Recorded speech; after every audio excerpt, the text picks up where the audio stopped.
Mr. McFadden Cooking Show, Episode 4, Brownies, the season finale.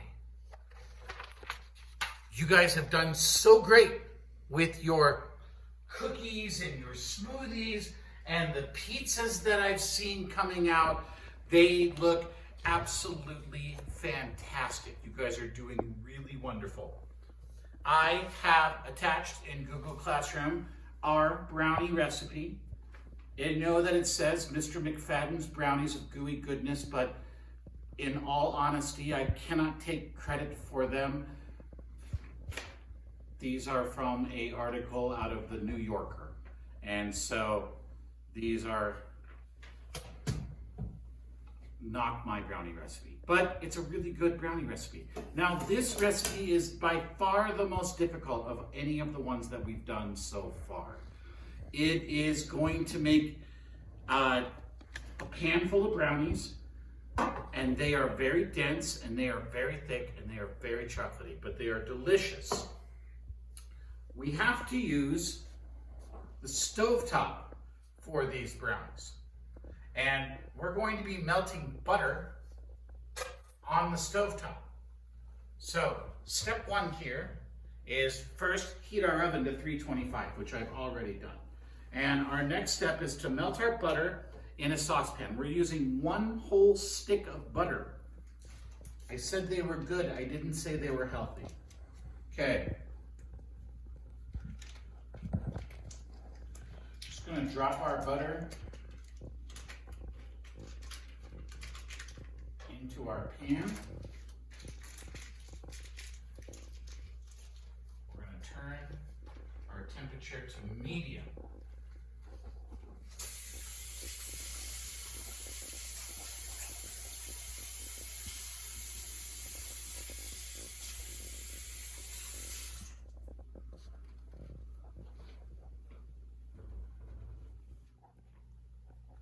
Okay, so I've got my butter in the pan, and we don't want to heat this too fast. We aren't looking to boil the butter. We don't want to cook the liquid out. We want this to just melt. So we want to be kind of gentle. Medium heat is where it's going to be at. And we're just going to kind of move the butter around in the pan with our wooden spoon. And while the butter is melting, we're going to get our cocoa powder ready. This is baking cocoa. Don't eat it. It smells so good. It smells like the best, most wonderful cup of hot chocolate ever. But if you were to take a big old spoonful of this, it would be disgusting because there is no sugar in this yet. We are using 1/2 cup of baking powder. Or excuse me, cocoa powder. And we're gonna just sort of pack it down in here and then level it off just like we've learned about how to measure. So that's leveled off right there.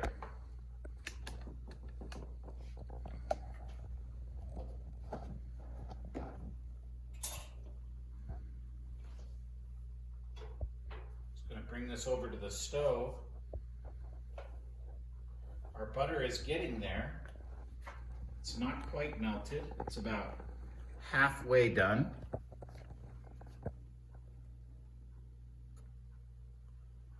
And you just got to be patient with this one. If we have our heat up too high, if this starts to boil, it's too hot because we don't want it to boil. When it's boiling, it's cooking the liquid out of the butter, and that's not what we want to do. We want to keep the moisture in there because we want that moisture in our brownies. Otherwise, we end up with not as moist of brownies, and that's no good.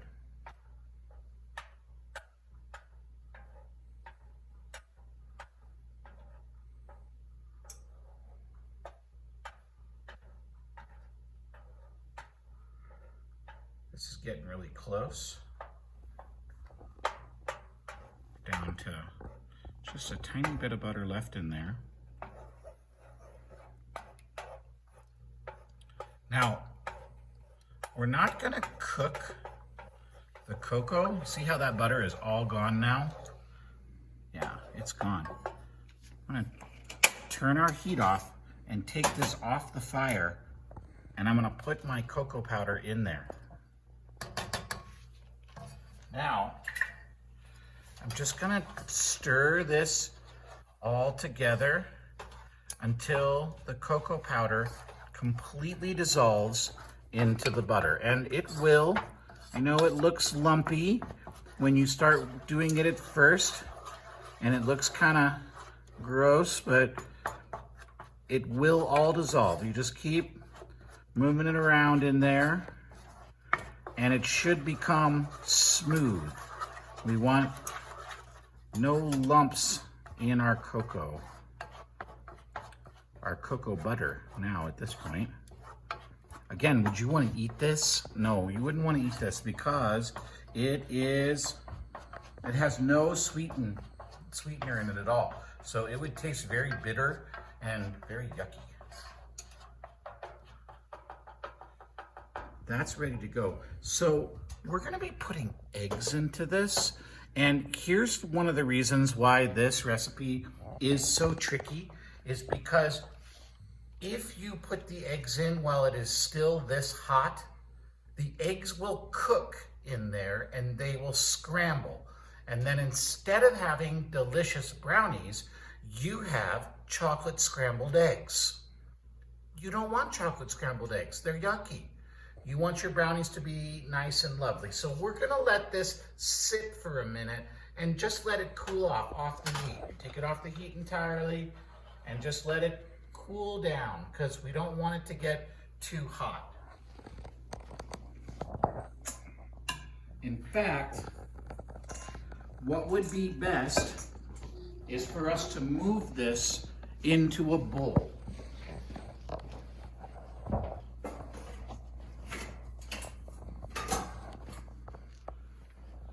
So I'm going to take one of my larger bowls and I'm going to move all of this hot cocoa into a bowl.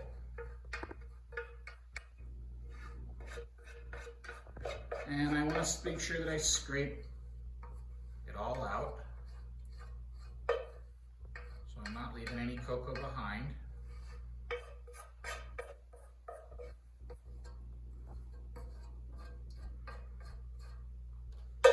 Lovely. Okay, now this will cool much faster now that it's not in the hot and it's in a colder bowl. I'm going to let that sit for a minute while I get my other ingredients ready. Remember how we talked about wet ingredients and dry ingredients when we were doing cookies?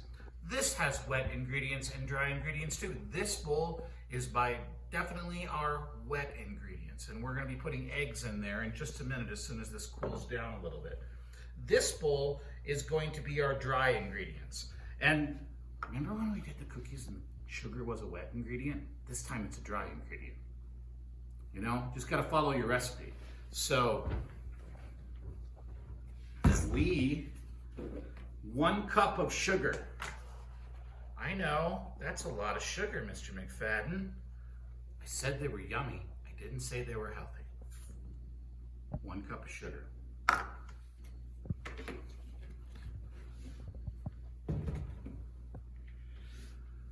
The recipe calls for nuts.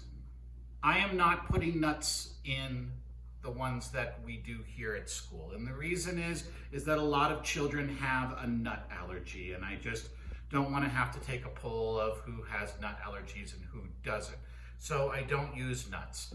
The other reason is I'm cheap and nuts are expensive. So if you want to put nuts in, this is when you would add the nuts. They would go in here in with your sugar. So our flour is also going in here. Only a 1/4 cup, just this tiny little spoonful. Not very much at all.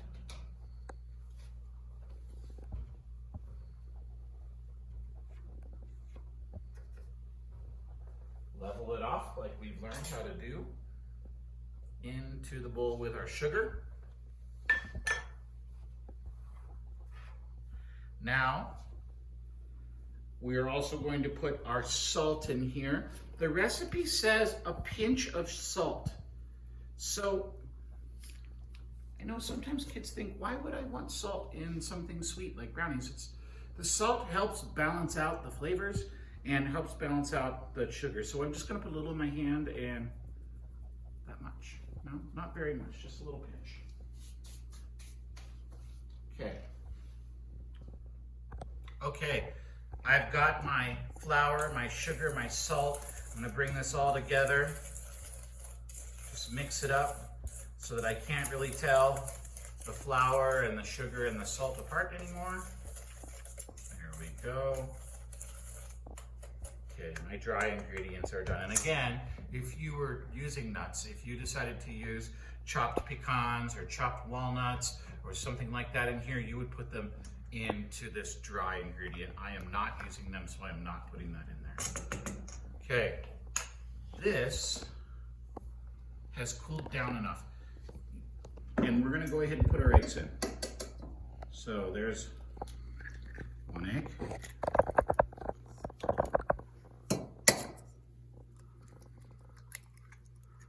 Two eggs.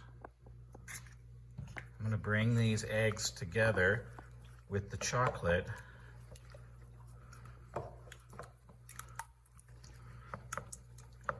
See, and it's not making lumpy eggs or cooking the eggs, and that's good, because that's not what we want to have happen. I'm gonna bring that together. Just gotta stir it. You know, I'm not using any power mixers with this recipe. It doesn't really need them. I guess you could use a hand mixer here, but it's not really necessary. It is kind of more power than what you need. A wooden spoon for a minute or two will definitely do the trick. See, look how disgusting that looks. Yeah, they don't look good at this point, but they will be when they're done. Now, we're gonna move the dried ingredients into here in a few different batches. Just bring them together.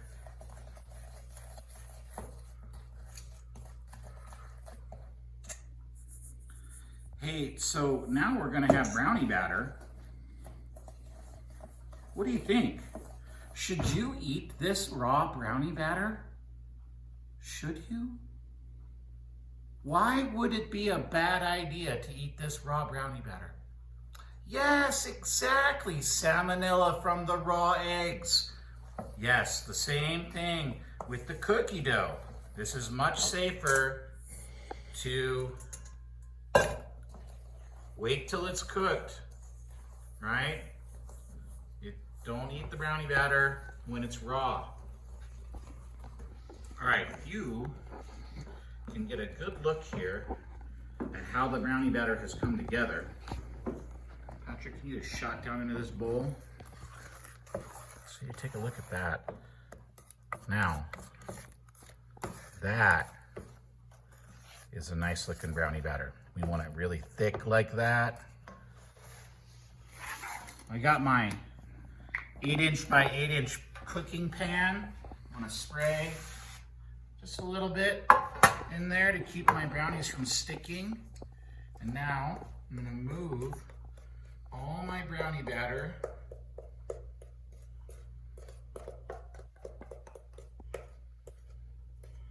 into my dish.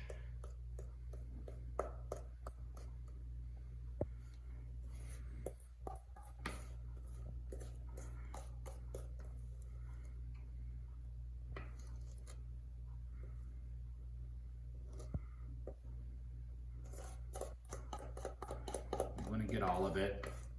No wasted brownie batter.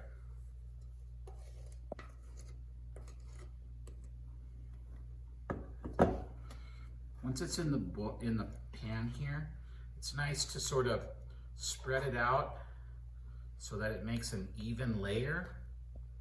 You're gonna find that it is kind of ridiculously thick.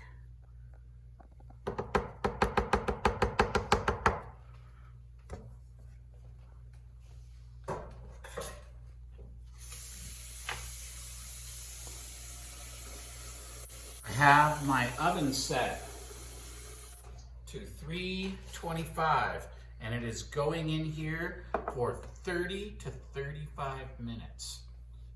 Check it at 30. What we're gonna do is take either a toothpick or like a butter knife and stab into the middle of the brownies. If it comes out without any brownie batter sticking to it, it's done. Why is it not exactly to the very minute? Because remember what we talked about? Some ovens run a little hotter, some ovens run a little colder.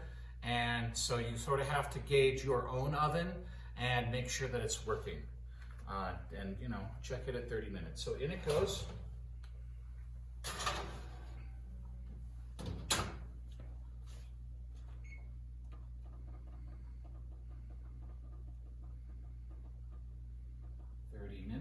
Start.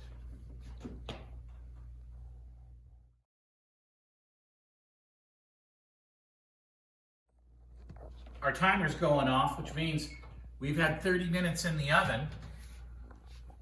Let's check what these look like. So here's how we're going to test for doneness. I'm going to pull them out. I'm going to take this butter knife and I'm going to stick it right down in there. I'm going to pull it out. See how that came out? No batter sticking to it. That means that these brownies are done. So we're going to let them cool off just a little bit.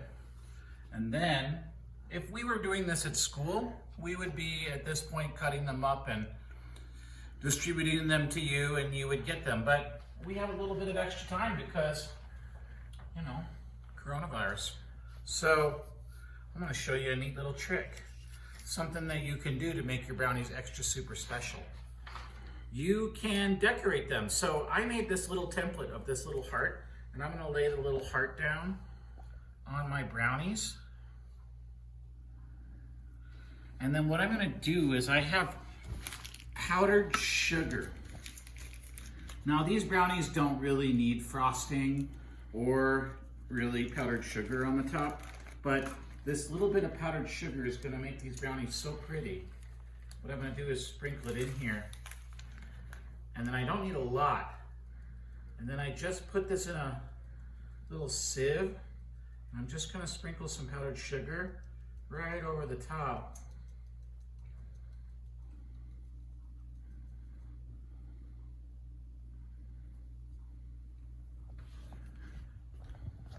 Look how pretty that is. So, this week, what I would like you to do is try making some brownies of your own. You can use my brownie recipe. You can use your own brownie recipe. If you have one that your mom likes to do, you could use that one. If you don't have the wherewithal to make brownies, you can simply write me a little paragraph about brownies. Be good, stay safe, and I miss you.